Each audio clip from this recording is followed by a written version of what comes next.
Edge is now on Patreon. Patreon is a voluntary subscription service that allows creators like us to make more well-developed videos with a higher budget.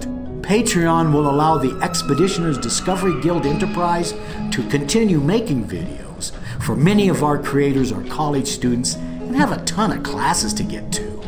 But with Patreon, it would put a bit more emphasis on the channel. On top of that, becoming a patron gives you access to a bunch of benefits and items that an average viewer would not normally have, and allows us the opportunity to get a hold of some custom-made props and some skeletal casts, fossils, some new narrators, and the ear of preeminent scientists. So, go check out our Patreon and sign up at any level you want at patreon.com/edgelive.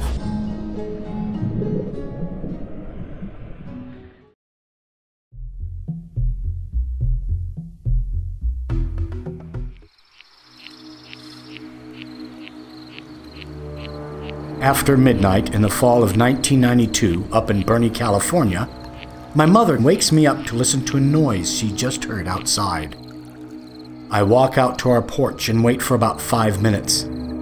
It's pretty cold outside, so I'm about to go in when I heard something that made my skin crawl and my hair stand on end.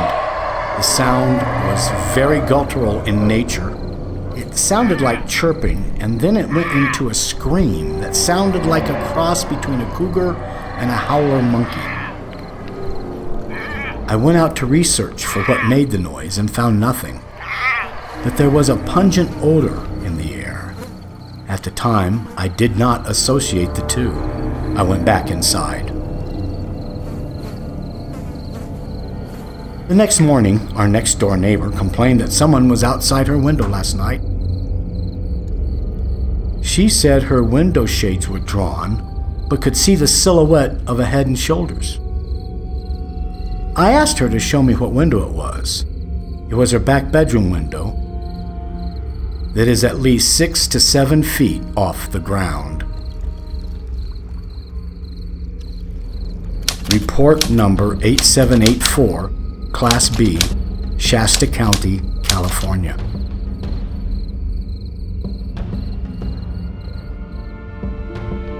All across the world, reports continuously flood in, and have been flooding in for centuries, of a smelly, hairy man-beast, often with an ape-like silhouette, living in the darkest recesses of forests from North America to Australia. This time, we tackle the most well-known of these ape men, the BigFoot.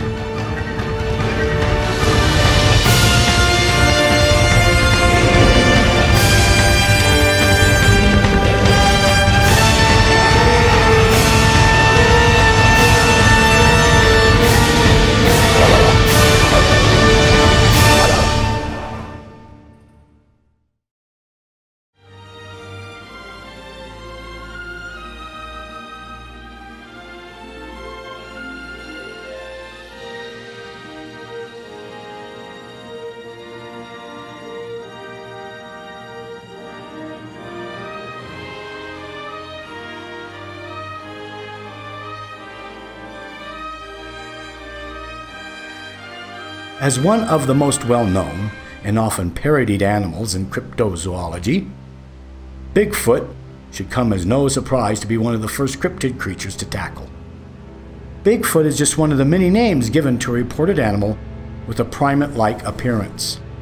Bigfoot, also known as Sasquatch, is described as a large, hairy, bipedal animal with varying shades of dark-colored fur.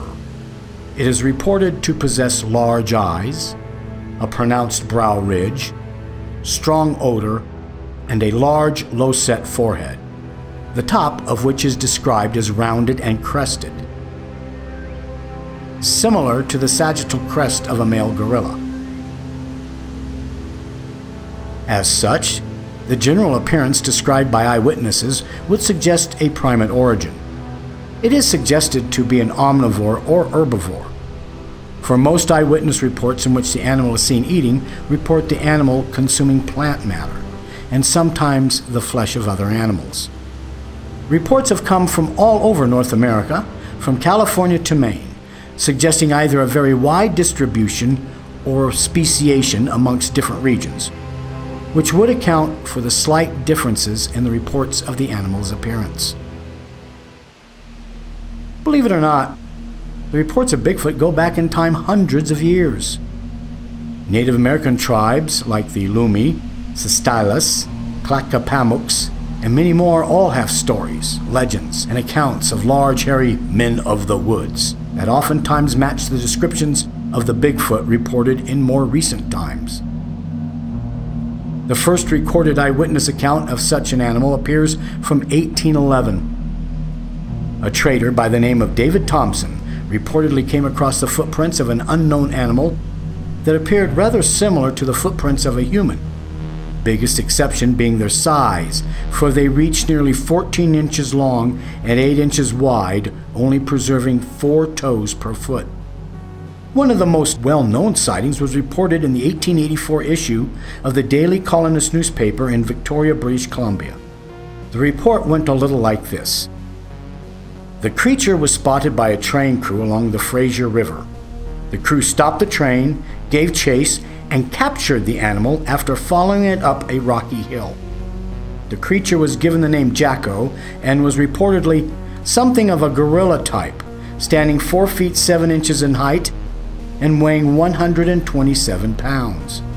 He has long, black, strong hair and resembles a human being with one exception. His entire body, excepting his hands or paws and feet, are covered with a glossy hair about 1 inch long. He possesses extraordinary strength, as he will take hold of a stick and break it by wrenching it or twisting it, which no man could break in the same way. Now, unfortunately for this tale, it seems to be just that, a fanciful tale written in the newspapers to amuse its readers. Researcher John Green found 2 articles that discussed how the story was faked and that there was no animal caught or hunted as was told in the original report. It is perhaps best known now as the Jacko hoax. 1904 sees another sighting of the animal in Oregon by settlers in the Sixes River area. They reported seeing a wild man running in the woods. 1924 saw the report of another Bigfoot incident, reported in the July 16th issue of the Oregonian. Miners working in the forests surrounding Mount St. Helens shot at what they described as ape-like creatures and possibly killed one of them. That night, their cabin was pelted by rocks. When morning came, they surveyed the outside of the cabin, finding footprints and the rocks that had been thrown. Yet again, we come to a report that cannot be trusted and that has plenty of other reasonable explanations. For one, Fred Beck, one of the miners that reported the account, was kinda off his rocker and thought the creatures reported to have bombarded their cabins with stones were actually mystical beings from another dimension that he had known were going to attack from a psychic premonition he had received.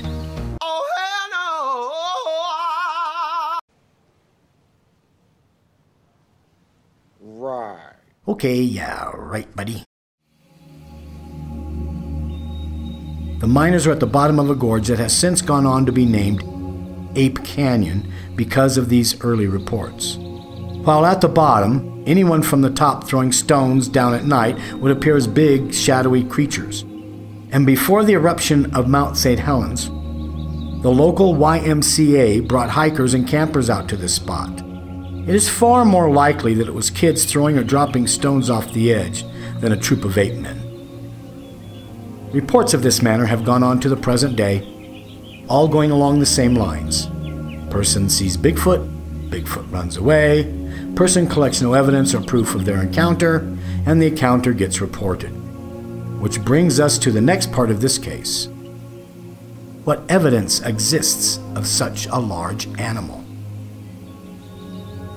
Evidence for this creature include trackways and isolated footprints, hair and dung samples, and of course, the good old-fashioned anecdotal story of eyewitness accounts. However, the only real evidence that can be looked to for justification for the existence of this animal would be of the physical kind. That is, DNA found within the hair and dung samples. A study done in 2014, a joint study by the University of Oxford and Hussein's Cantonal Museum of Zoology, was published in the Proceedings of the Royal Society B. This study took in over 30 samples of hair from all over the world that were reported to come from a Bigfoot-like creature. They used a special cleaning method to remove surface contamination to better sequence the DNA of the samples. Unfortunately for the believers, all samples were to be found of already known species, all but 2 being from common animals like dogs, horses, cows, and sheep. The only sample that was primate in origin came from a human. There have been many hypotheses and rationalizations for the existence of an animal like Bigfoot. Let's explore these, shall we? Bigfoot could be an entirely new species of ape, previously unknown.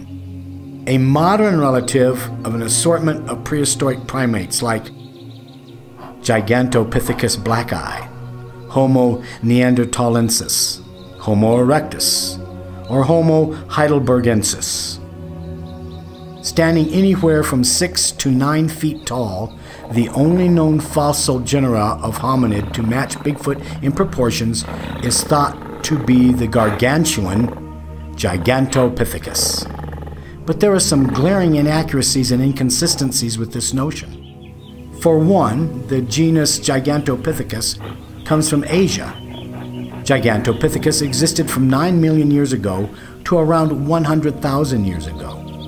This, coupled with the fact that not only have the remains of Gigantopithecus never been found in North America, but also no hominid fossils, other than humans after Gigantopithecus went extinct, suggests the Gigantopithecus, as well as Neanderthalensis, Erectus, and Heidelbergensis origin for Bigfoot, is patently false and unsupported by the fossil record.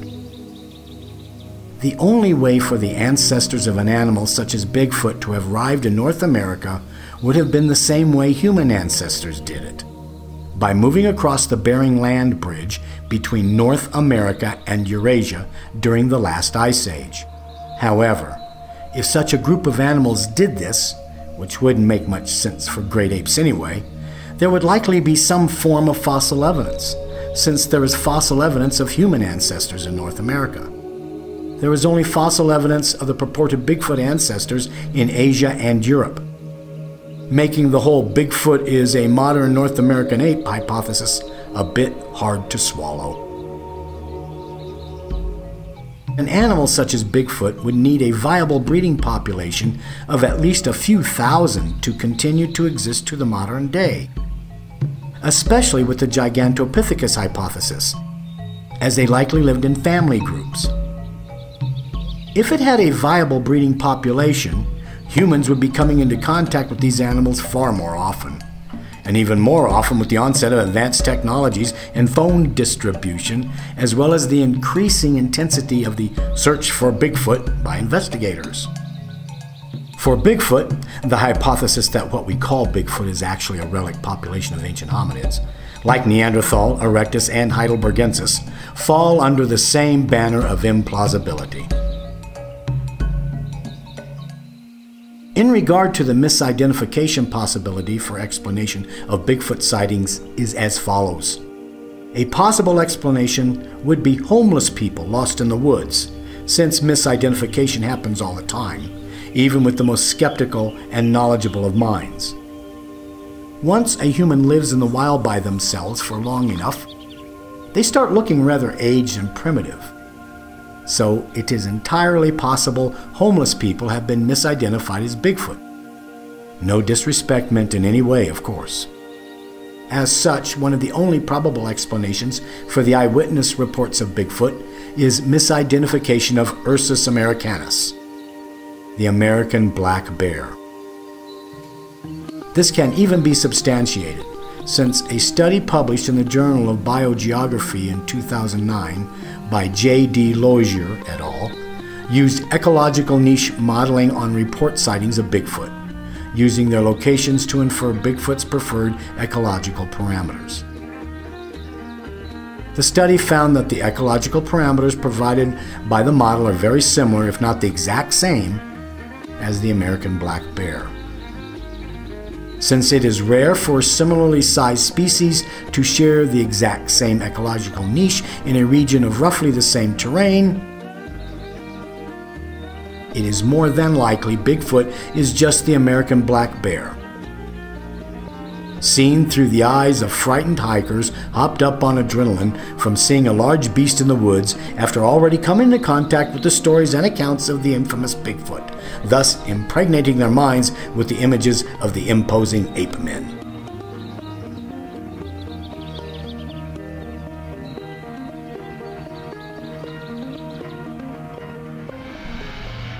In summation, there is no solid evidence for Bigfoot, for over 30 samples of the hair reportedly from Bigfoot-like creatures have been tested, resulting in already known origins, whether it be man, dog, or ape. Starting with the conclusion that Bigfoot exists is not doing science, for one must look the evidence of existence before declaring it to be the truth, that is. Bigfoot does not exist until proven otherwise, and extraordinary claims require extraordinary evidence. However, anything found so far that even remotely qualifies as evidence, for anecdotal eyewitness accounts do not count as evidence, has all come up with the same conclusion. Bigfoot is debunked. We, of course, do not objectively declare the non-existence of Bigfoot, or Bigfoot-like animals, but based on all credible, viable evidence, Bigfoot is not a flesh and blood animal.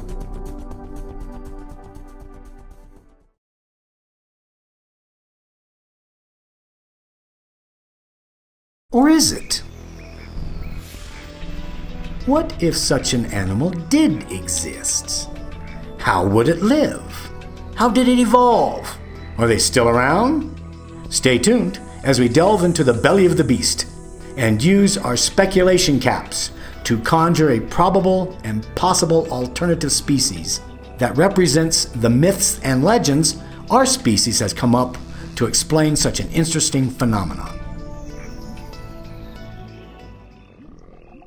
In our separate speculative version of reality in which this creature exists, there is no supernatural air about it. This is an animal, plain and simple, just as we are members of Primata. For our species' evolutionary history, we depict it as an apoid species that has diverged from its common ancestors after moving ever more north than its ancestors, retaining its more ape-like posture and proportions, which convergently evolving characteristics we consider more human. A separate branch of the Australopithecine group diversified into a range of continuously more cold-adapted forms. Essentially, they became what the Neanderthals were to us, a hardier, more cold-adapted species that changed due to climate fluctuations, which we have called the Ice Age, which occurred less than 10,000 years ago during the Pleistocene epoch. These Australopithecines developed a large body size, longer, shaggier hair, and a posture reminiscent of the members of the genus Homo. These groups of tundra apes traversed the land bridge of Beringia before we did, and diversified into new forms. The form we are talking about in this video, which has come by the common name Bigfoot, has existed as a genus for at least 9,000 years, with all other relatives, like the skunk ape and boggy creep monster, having split off the tree many millions of years prior. In our speculative reality, the Bigfoot has been scientifically coined Ameripithecus giganteus, and has a range stretching from the west coast of the United States all the way across it to the Appalachians, south down to the border of New Mexico and Colorado, and all of Canada.